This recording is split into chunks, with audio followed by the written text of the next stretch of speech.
सत्यासाठी सज्ज, अन्यायाविरुद्ध जागरूक. आपण पाहताय महादूत न्यूज.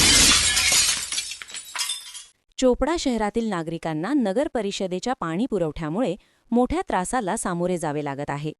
शहरात 8 दिवसाआड पाणी पुरवठा होत असला तरी तोही वेळेवर होत नसल्याने नागरिकांमध्ये तीव्र संताप व्यक्त केला जात आहे.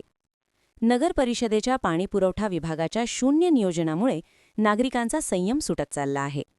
रस्त्यांची कामे सुरू असताना पाण्याच्या पाईपलाईन फुटण्याचे प्रकार वारंवार घडतात. मात्र पाईपलाईन तात्काळ दुरुस्त करण्याऐवजी अनेक दिवस दुर्लक्ष केले जाते. याचा थेट परिणाम 8 दिवसानंतर होणाऱ्या पाणी पुरवठ्यावर होत असून संबंधित भागातील नागरिकांना कोणतीही पूर्वसूचना दिली जात नाही. नागरिकांनी निवडून दिलेल्या लोकप्रतिनिधींनी या गंभीर प्रश्नाकडे लक्ष द्यावे अशी अपेक्षा नागरिकांकडून व्यक्त केली जात आहे. नगराध्यक्ष, उपनगराध्यक्ष तसेच पाणीपुरवठा सभापती यांनी तातडीने हस्तक्षेप करावा अशी मागणी होत आहे. पासून योग्य रीतीने पाणी पुरवठा होत नाही आणि हे दूषित पाणी त्याच पद्धतीने मोटर वगैरे लावून जे खेचलं जातं हे दूषित पाणी घरांमध्ये जातं आणि आजार वाढत आहेत. याकडे सर्वांनी प्रशासनाने लक्ष द्यावे. दिवसाला पाणी येतं, त्यात ही पाईपलाईन 3 महिन्यापासून कमीत कमी 5 वेळा 6 वेळा फुटलेली असेल 3 महिन्यामध्ये.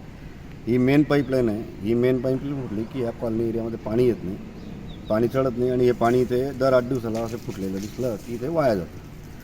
त्या इथे फुटलेली पाईपलाईन दुरुस्त कारणासाठी इथलं 8 दिवसाचं शेड्यूल डिस्टर्ब होतं. त्यामुळे कॉलनीमध्ये पिण्याचं पाणी वेळेवरती पोहोचत नाही. इथे ही पाईपलाईन जी जोडलेली आहे, हे पाईपलाईनचा विषय असा आहे की या पाईपलाईनच्या आजूबाजूला रेती पाहिजे, हे वाळू पाहिजे. वाळू न टाकता हे लोक सरळ कसलाही भराव करतात. त्याच्यामध्ये दगड, मुरुम कसलाही भराव जातो आणि त्या भरावामध्ये असं होतं की पाईपाला त्याचे टोचे पडतात, दबाव पडला.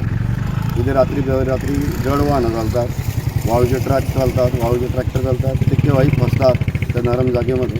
ते फसले की हे परत फुटतात. प्रत्येक वेळेला पाहतो कधी इथे ते याचे डंपर पण चालतात, ते ट्रिमिक्सचे डंपर, कॉन्क्रीटचे ट्रक पण चालतात, ते ट्रक पण फसतो.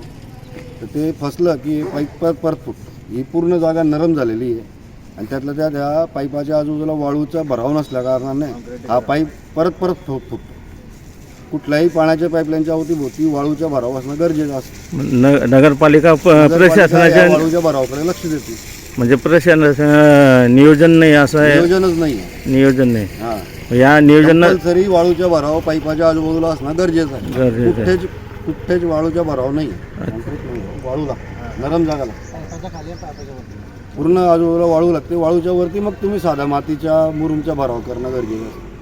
पण इथे मातीच्या मुरुमच्या डायरेक्ट भराव करतात आणि वरून वाहनं चालतात, तेव्हा हे पाईप ऑटोमॅटिक फुटतात. आज इथे फुटला आहे, 4 दिवसापूर्वी ते मागच्या बाजूला फुटला होता, 3 दिवसापूर्वी ते पुढच्या बाजूला फुटलेला होता. इथे अजून इकडे